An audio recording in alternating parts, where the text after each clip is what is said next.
Hello student.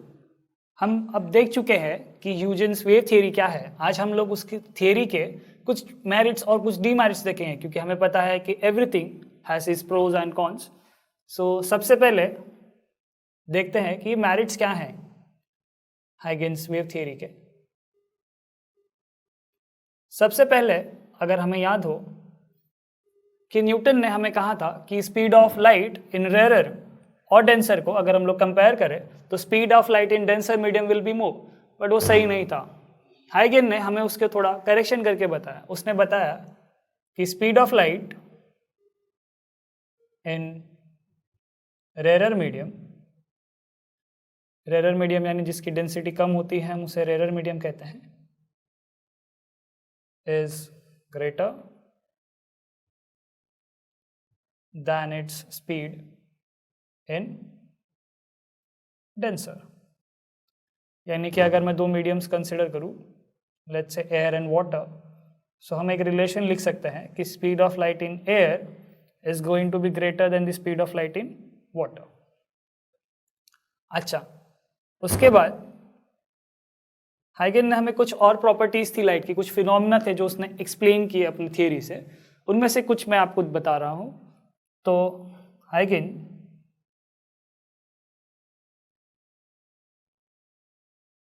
Wave theory could explain कुछ properties जो explain कर पाया ह्यूगन या फिर हाइगेन। नंबर वन है रिफ्लेक्शन, दूसरा है रिफ्रैक्शन, तीसरा है जिसे हम कहते हैं simultaneous reflection and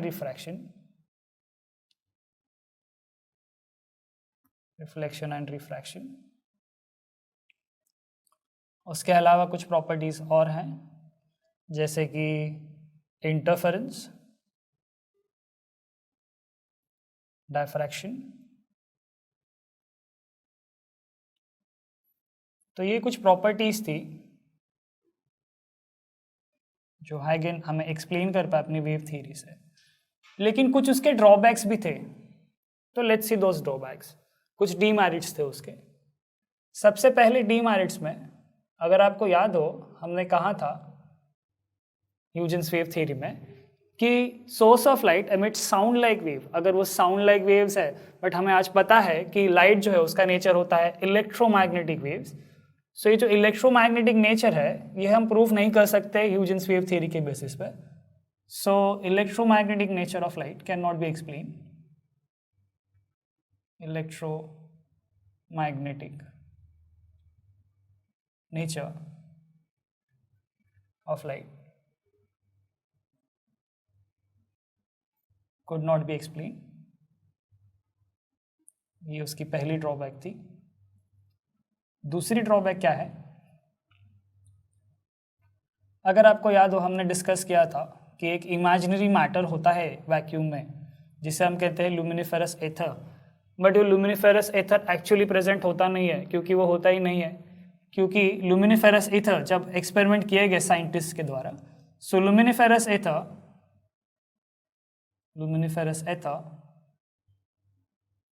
was not found।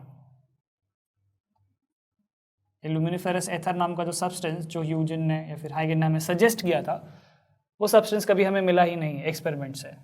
अच्छा, उसके बाद कुछ प्रॉपर्टीज, जैसे कि हमने देखा कि कुछ प्रॉपर्टीज जो हाइगेन्स प्रिंसिपल या फिर हाइगेन वेव थ्योरी यूज करके हम एक्सप्लेन कर सकते हैं, उसी तरह से कुछ प्रॉपर्टीज है लाइट के जो हम एक्सप्लेन नहीं कर सकते।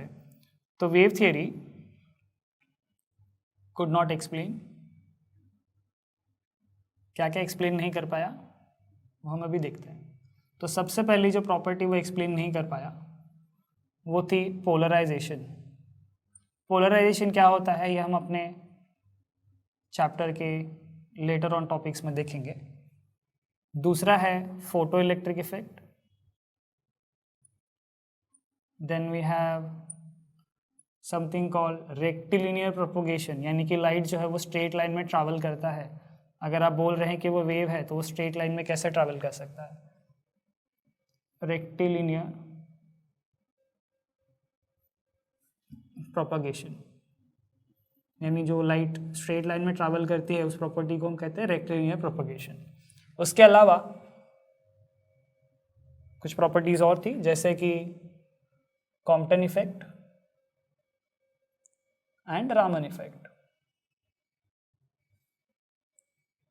तो ये जो प्रॉपर्टीज हैं या फिर जो इफेक्ट्स हैं या फिर जो कंसेप्ट्स हैं, जो फिनोमेना है हम लाइट के बारे में देखते हैं, तो कुछ प्रॉपर्टीज हाइगेन्स प्रिंसिपल से या फिर हाइगेन्स वेव थ्योरी से हम एक्सप्लेन कर पाए और कुछ प्रॉपर्टीज जो थी वो हम एक्सप्लेन नहीं कर पाए। तो ये थे कुछ मेरिट्स और डीमेरिट्स ह्यूजेंस वेव थ्योरी के। हम आशा करते हैं कि आपको समझ में आया। Thank you.